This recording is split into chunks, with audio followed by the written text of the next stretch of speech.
दंडवत प्रणाम. हा आमचा वाडा 100 वर्ष झाली तरी अजूनही आहे तसा आहे. बाजूचा काही भाग काही लोकांनी मोडला आहे, पण आम्ही अजूनही वाडा जपावा, राहावा यासाठी प्रयत्न करतोय. हा समोरचा भाग, इथं बाकावर बसायचे. आजही लोक इथे बसतात. बघा ना, दगडांपासून विटांपासून कसा मजबूत भक्कम वाडा बांधला आहे. बारीक नक्षी, बारीक डिझाईन केलेली आहे. आपल्याला तरी जमेल का हे आता? घरातूनच टेरेसवर जाण्यासाठी केलेल्या ह्या पायऱ्या.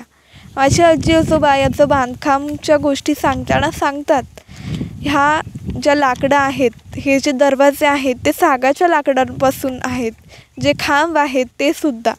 हा चौक जुन्या काळात खूप प्रसिद्ध असणारा हा चौक, पावसाचं पाणी इथून येण्यासाठीचा हा चौक आहे.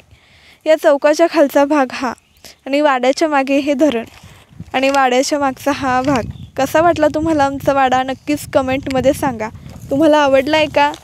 लक्ष्मीच्या हातातली चौरी भावरली, किडा पिडा जाईल आली, किरपा तुझी भात्यातल्या सुरा संग गाऊ